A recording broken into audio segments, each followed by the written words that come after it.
You know, gang, I can't think of anything that's more fun than sitting around a campfire at night and telling ghost stories.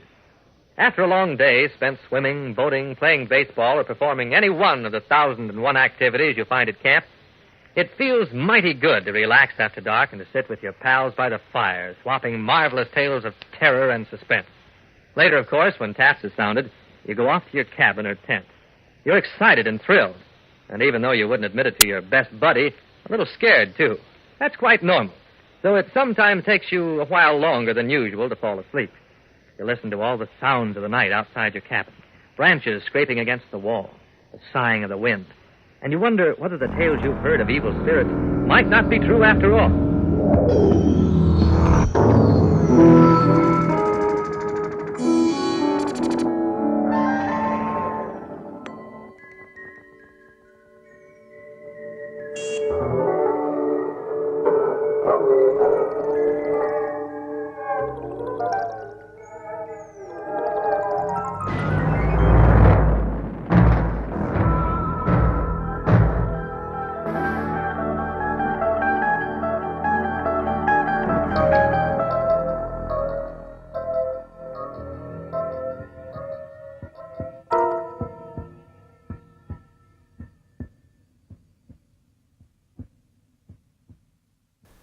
Boo! Your MP3 playing computer device is haunted. Just kidding, kids. It's not haunted. I'm just playing some good-natured tricks on you for Halloween. Due to semi-popular demand, I dug deep into the grave of old-time radio and found you a real gem of a spooky story. The story is The House in Cyprus Canyon, and it comes from the series Suspense. Suspense was an amazing show that lasted a whopping total of 945 episodes. First aired in 1942 and ended in 1962. The show we're listening to today is a bit unusual for a lot of old-time radio horror episodes. It's more atmospheric and certainly more mysterious, and it's actually scary. I like ambiguous supernatural horror, and man, this one really hits the spot. Now turn off the lights and enjoy The House in Cyprus Canyon. And now, Roma Wines, R-O-M-A, Roma Wines present Suspense. Tonight, Roma Wines bring you Robert Taylor in The House in Cyprus Canyon, a suspense play produced, edited, and directed for Roma Wines by William Spear. Suspense, radio's outstanding theater of thrills, is presented for your enjoyment by Roma Wines. That's R-O-M-A, Roma Wines. Those better-tasting California wines enjoyed by more Americans than any other wine. For friendly entertaining, for delightful dining. Yes, right now, a glassful would be very pleasant, as Roma Wines bring you Robert Taylor, star of Metro-Goldwyn-Mayer's Undercurrent, in a remarkable tale of suspense.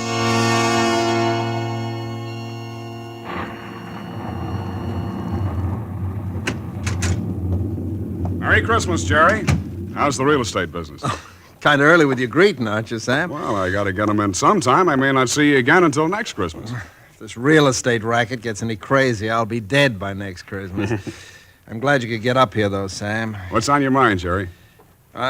You'll probably shoot me when you hear it, Sam, because I'm probably nuts. But doggone it, you're a detective and you're my pal, and I just had to tell somebody. Well, you sound like it's serious. That's just it. I don't know what it is, Sam, but... Now, listen, you know we're agents for a group of houses up in Cyprus Canyon. Mm-hmm. Those places that were started before the war, never got finished. Oh, yeah. All I got in were the foundations, just concrete and a couple of beams.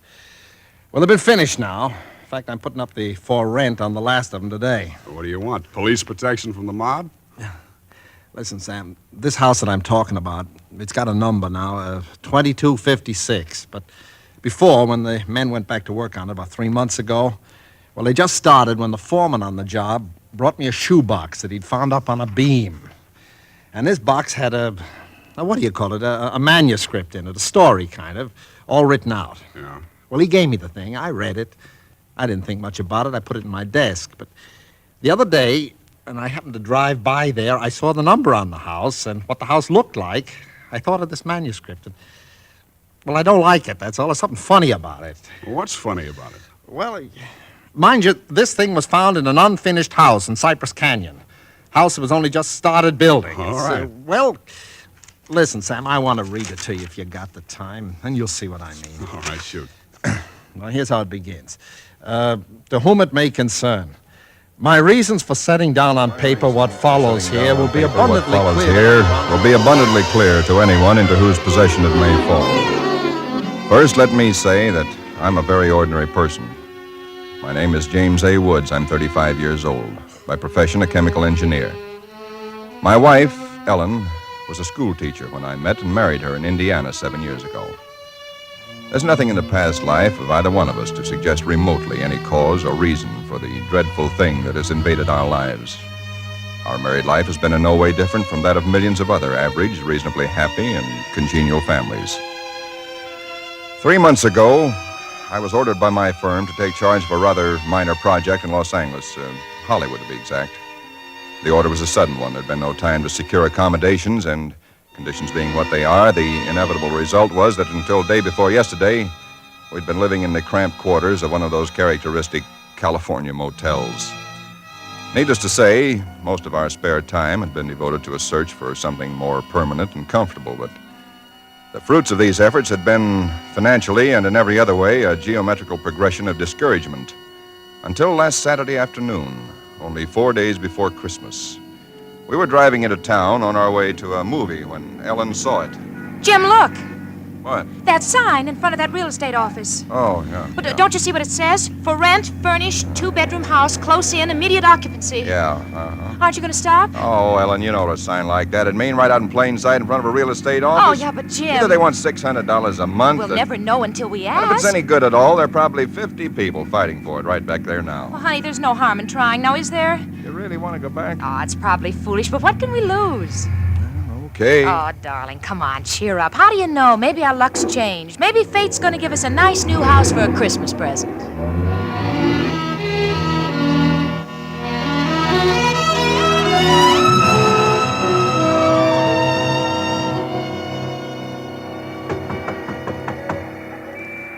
Come in. Oh, we're sorry to bother you, but we just happened to see that for rent sign outside. Oh, and, yeah, I hung it outside just this minute. Is the house available? Why, sure it is. Let me introduce myself. My name is James A. Woods, and this is my wife, Ellen. How to do? Wow. Looks like it's fixing to rain. Yes, so it does, doesn't it?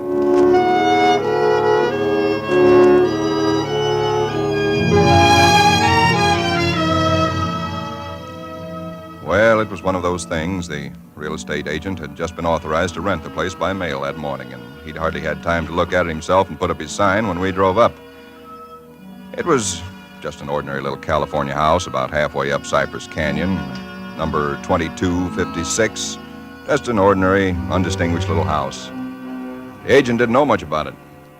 Construction on it had been stopped by the war, and it had just been completed and furnished lately. Been vacant while somebody's estate was being settled, and now it was owned by a bank in Sacramento. Of course, we didn't Got care this about key all in the that. mail along with the authorization to rent. Only one there is. Of course, you can have duplicates made. Yeah, seems to stick a little. Oh, no, there it is. Doesn't sound as though that door had ever been opened. Well, a little oil on the hinges will fix that all Oh, right. sure. Now, here's your living room.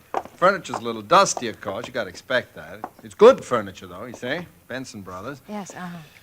Now, over here's a little den. Panel, you see? Radio, fireplace. Really a very attractive little room, particularly for a man. Uh-huh, yeah. Now, the bedroom's off the living room here. Everything's all on one floor, you understand? Uh-huh. It's quite nice, I think. Yes. Uh-huh. You can see you get the morning sun here. There's a view of the canyon through these front windows. You got cross ventilation. That's about all there was to it. It wasn't the best place in the world. It was small and badly built, but what would you have done? We took it with as little inspection as that. It was the Saturday before Christmas. And the very same evening, we were struggling up the steps from the road with suitcases and boxes and armloads of clothes and all the endless bric-a-brac that people collect and never know they have until they move. Ellen began unpacking, and I began moving things around and taking the worst of the pictures off the wall, doing all the little things that everybody does when they move into a new place and try to give it something of their own Don't be personality. such a sourpuss. You know, it's a roof over our heads for Christmas. That's more than we ever thought we'd get, isn't it? Now, what in the world are we going to do with those two pictures? Why don't we just leave them where they are? Jim, we can't. They're too awful. Well, all right, put them in the closet then. I can't. Both the closets are jammed full. No, I mean the other one in the little alcove off the den. At least there's a door there. I suppose it's a closet. I don't know. If that isn't a commentary on the housing problem, huh? A woman moving into a house without even knowing where all the closets are. Take the pictures down, will you, honey? Bring them in here. Okay. All right. Guess you'll have to help me with this door. I can't get it open. Let me see it. Well, of course you can't, silly. It's locked. Where are those keys we found in the desk? Here they are. No, not this one. Sure this one won't work. No. Feels like an awful solid door for a closet. Oh, and that's one solid door in the house. No, this one won't do it either. Well, we'll just have to get a locksmith up here on Monday. I'll put the pictures behind the desk, okay? Yeah, all right. Jim, if you could just help me move this armchair, huh? Oh, Ellen, will you let it go until tomorrow? You know what time it is? Oh, but, honey, I'd like to get the place looking just a Yeah, little but it's bit... almost midnight. In fact, it's exactly... What was that? Tomcat, I guess, out in the brush somewhere. Sounded near. Hope that doesn't go on all night. Well, there's much we can do about it. Come on, Ellen, I'm dead tired. All right, Jim, all right. Where'd you put the toothpaste, honey? It's right in the medicine cabinet. Oh, yeah. Jim, we ought to get some firewood tomorrow. You know, a fire in that living room would make all the difference in the world. Can't. Sunday. Well, Monday then. Jim, I think red curtains are what we need, don't you? Mm-hmm. You know, just at least for the living room. Anyway, the ones in there now have just got to come down. Yeah, I suppose they do. What do you think of red? Well, I guess it's all... Jim. It's some tomcat. Jim, it sounded in the house. Oh, now, how could it be in the house, Ellen? We've been over every inch of the house. Except that closet. Now, how could a cat or anything else be in a closet that's been locked up for over a year? I don't know. It's probably under the house. A wildcat or mountain lion or something. I hear they have them in California. Jim, I don't like Well, it. neither do I like it, but there's nothing we can do about it tonight. Well, maybe we ought to call somebody, the police or some don't neighbors. be silly, Ellen. You act like a kid. Come on, let's go to bed, huh? All right, I suppose it is silly. Jimmy, did you lock the door? Yeah. Can I turn out the lights now? Yeah. All right. Good night, Ellen. Sleep tight. Good night, Jim.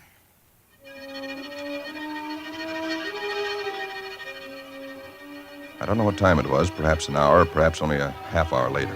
My mind was in that hazy borderland between sleep and a dream that's still part of consciousness. Then I was awake. Ellen, are you all right? Yes. Did you have a nightmare or something? No. I heard it, too. Well, that didn't sound like any cat. Put on the light. Yeah. It seemed to be out there, Jim, in the house somewhere. I'm going to look into this. Jim, you be careful. Come on.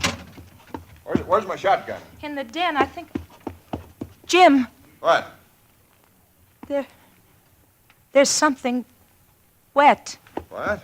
Wet? running from under the closet door. Sticky. Ellen, don't touch it. I had to. Jim, it's blood.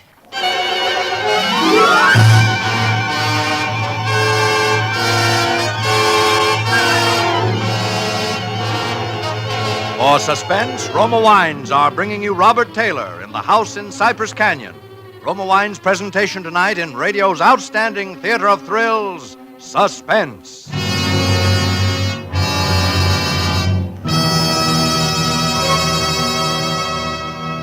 Between the acts of Suspense, this is Ken Niles for Roma Wines. These days before Christmas are busy ones indeed, yet smart hostesses everywhere find time for shopping and distinguished home entertaining later. The secret? Magnificent Grand Estate wines. Presented by Roma, America's greatest vintner, Grand Estate wines add distinction to your hospitality on a moment's notice. make your holiday welcome, effortless, and in perfect taste. The brilliant clarity, full fragrance, and mellow taste of Grand Estate wines please discriminating people everywhere. For Grand Estate wines, limited bottlings by Roma, are born of choicest grapes, then patiently guided to superb taste richness by Roma vintner skill, necessary time, and America's finest winemaking resources. Delight your guests with Grand Estate California wines for entertaining, medium sherry, ruby port, or golden muscatel. For dining, Burgundy or Sauterne. So insist on Grand Estate wines and enjoy the crowning achievement of vintner skill. And now, Roma Wines bring back to our Hollywood soundstage Robert Taylor as James A. Woods, with Kathy Lewis as his wife Ellen, in The House in Cyprus Canyon. A tale well calculated to keep you in suspense.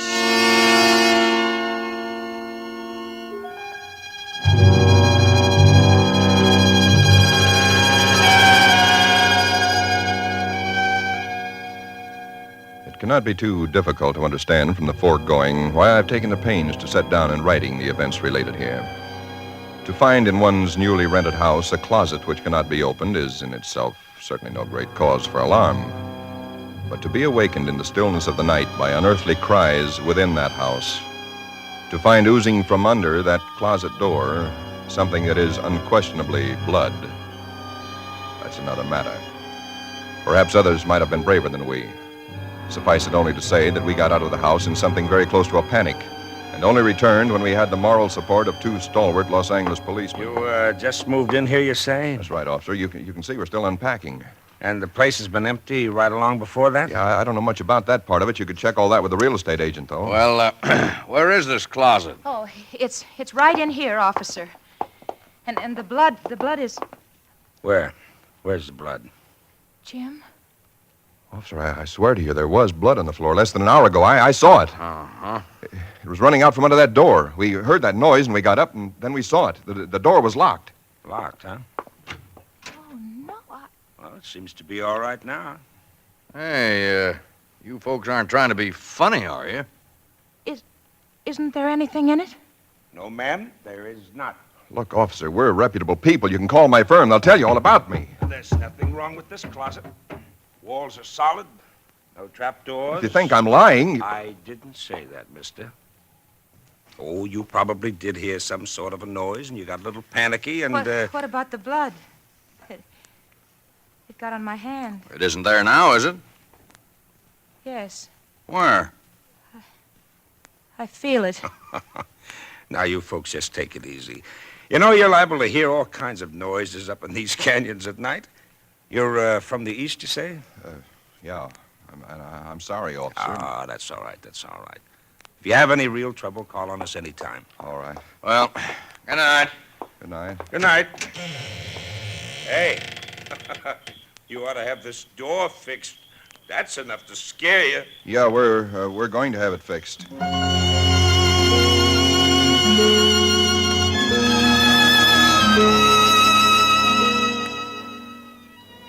We didn't say much about it after that. There wasn't much that could be said. The next day, I went down to a lot and bought a little Christmas tree and some trimmings, and we tried to pretend we were cheerful, but there was an uneasiness between us that had never been there before. Ellen seemed tired and listless. Several times during the day, I noticed her washing her hands with a brush, scrubbing the one that had touched the blood. That night, we each took a sleeping pill and went to bed.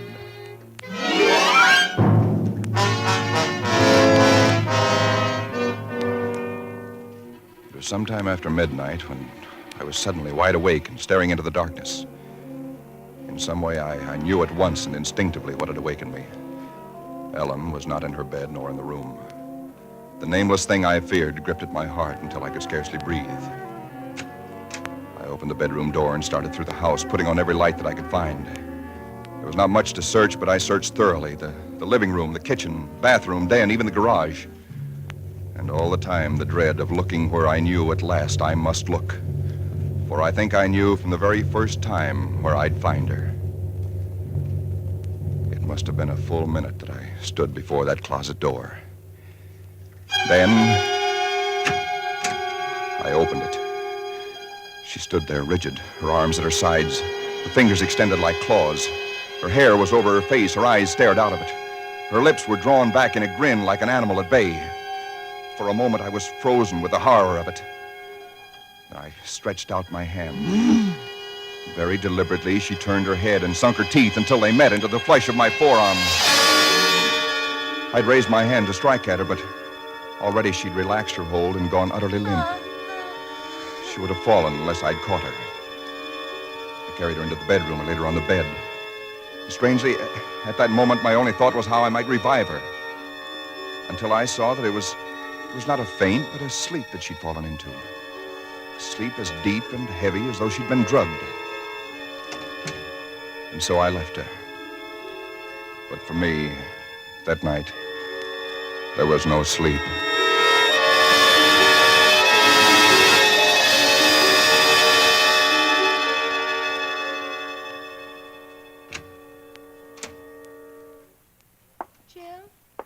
Yes, Ellen? What are you doing up so early? Oh, I got a little restless. Make some coffee. Oh. Oh. I had the most wonderful sleep. And I feel so rested. Do you? Mm-hmm. Jim. What? What's the matter with your arm? Oh, I just heard it. Why, honey, it's terribly swollen. Let me see it. No, it's all right, Ellen. Oh, it isn't all right. You've got to see Dr. Wesley right away. Sure, I will. No, I now will. you promised me, Jim, that you'll go the first thing this morning. How'd it happen? Oh, there was a dog. A dog? Yeah, I heard him trying to chew through the screen door. I went out to chase him away, and he bit me. Well, you mean there's all that racket and I didn't even wake up? No, Ellen, you didn't even wake up.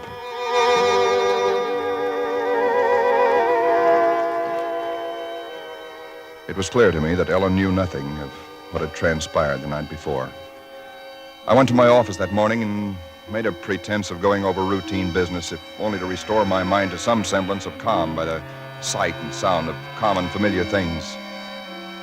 Pain in my arm had become a persistent, dull throbbing. I made a late appointment with Dr. Wesley. He treated my arm with something of an arched eyebrow, and he said, "Well, I've never seen anything quite like it before. That is such a rapid onset of infection."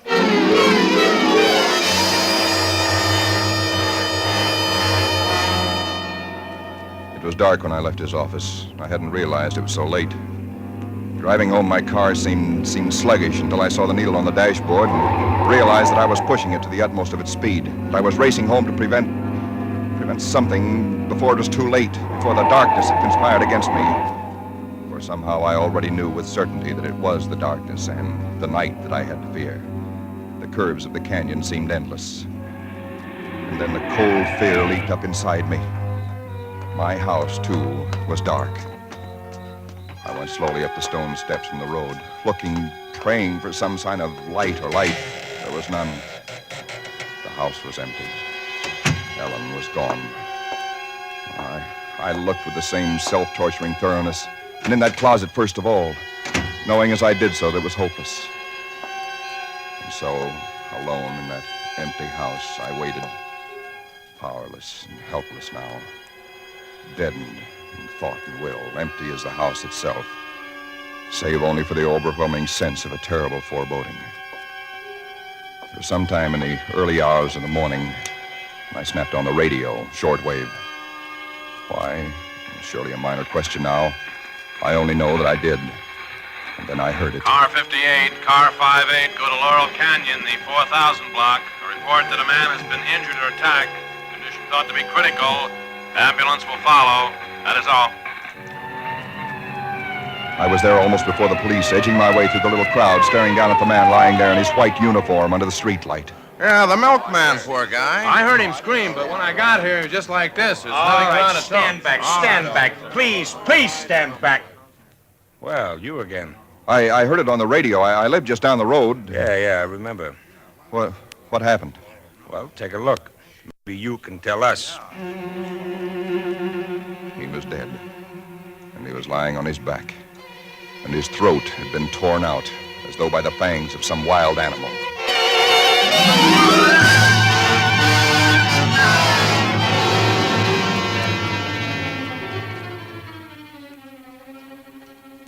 It is now Christmas Eve, or rather Christmas morning, for it's a little after midnight.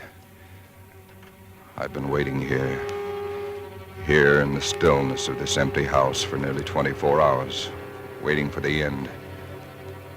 Already once tonight I've heard that dreadful wailing cry somewhere in the hills. I've nailed up the closet door, but that I know is childish and useless. My arm is horribly swollen and turning black, but that's nothing. It's another end that I foresee, as surely as other men foresee the rising of the sun. I hear the cry again. It's nearer now. I shall leave these notes in a sealed envelope and put it in a shoebox, in the hope that someone will give credence to these dark and terrible events, if indeed such nameless horrors can ever yield to mortal understanding. As for myself, I feel no longer any fear or even sorrow. Only a desire that the end and the thing that I must do may come soon. And it will be soon, I know. Yes, for there is someone at the door.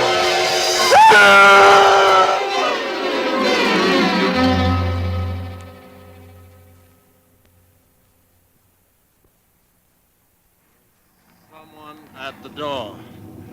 Well, what do you make of it, Sam? It's quite a yarn. But what of it? That's what I thought. Now, listen, that's not quite all of it. Clip to it's a newspaper clipping. Listen. Hollywood, December the 26th. Police reported what was apparently a case of murder and suicide in Cyprus Canyon sometime in the early hours of the morning. The victims were James A. Woods, a chemical engineer, and his wife, Ellen. Preliminary investigation indicates that Mrs. Woods was killed by the blast of a shotgun in the hands of her husband, who then turned the weapon upon himself. That she fought desperately for her life, however, was evidenced by the disorder of the room and the severe lacerations inflicted upon her husband about the neck and arms. This is the second tragedy to be reported in Cyprus Canyon within 24 hours, the other being the unexplained death of Frank Polanski, a milkman.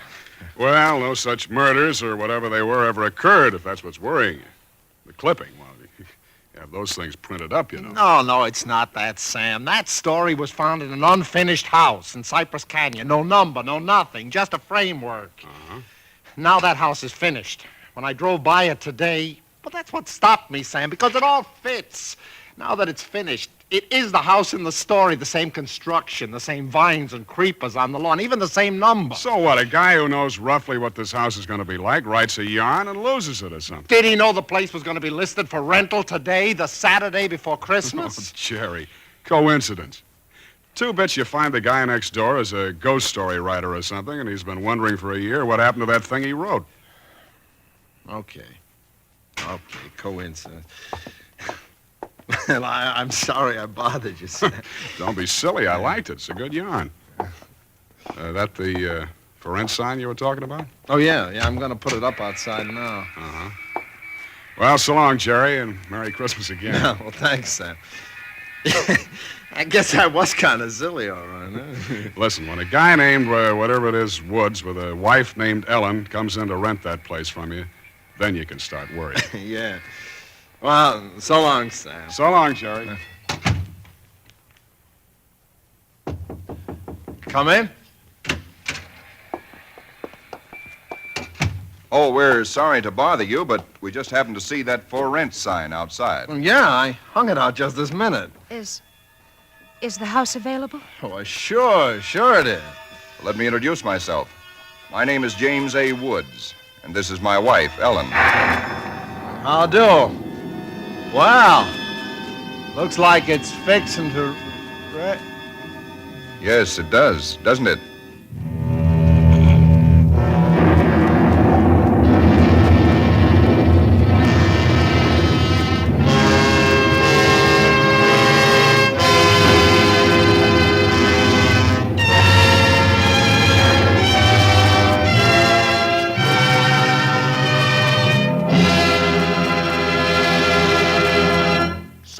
Suspense. Presented by Roma Wines, R-O-M-A, Roma Wines, selected for your pleasure from the world's greatest reserves of fine wines. Tonight's show marks the third birthday of Suspense on the air, and this is Ken Niles asking our star of the evening, Robert Taylor, to help us celebrate. Why didn't you tell me before, Ken? If I'd only known, I'd have baked a cake. Well, Bob, all Suspense parties are surprise parties. As an old hand on Suspense, you know that in our plays, the tables are usually turned on the star. So tonight, although it's our birthday, we're going to give you a present. Here it is, a gift basket of Grand Estate California wines from Roma, America's greatest vintner, to our distinguished anniversary guest, Robert Taylor. Thanks, Ken. You turn a nice table. And you can set a nice table with Grand Estate Burgundy in your basket, Bob. For Grand Estate Burgundy means rare dining pleasure, adds memorable distinction to holiday dinner. Even everyday meals are outstanding in taste when Grand Estate Burgundy is served. Yes, all Grand Estate wines presented by Roma are limited bottlings of outstanding taste excellence. That I know about Grand Estate wines, Ken. But did you know that for Grand Estate wines, Roma selects only the choicest grapes? Then the ancient skill of Roma master vintners, necessary time, and America's finest winemaking resources guide the cuvée of this grape treasure to rich taste luxury. That's why discriminating wine users everywhere look to Grand Estate wines as the crowning achievement of vintner skill. Reason enough. And now, Ken, who's all set to star on Suspense next Thursday? It's that very wonderful actress and wonderful girl, Miss Susan Peters. Susan will appear as a young lady in straitened circumstances who finds herself mistaken for a very rich young lady and who is forced into continuing the deception with murder as a result. I'll certainly make it a point to listen. And before I go, I'd like to thank this really great company of actors who have played with me tonight, and particularly Kathy Lewis, who played Ellen. Thank you, Bob. Tonight's original Suspense play was written by Robert L. Richards. Next Thursday, same time, you will hear Miss Susan Peters as star of Suspense. Produced by William Spear for the Roma Wine Company of Fresno, California. This is CBS, the Columbia Broadcasting System.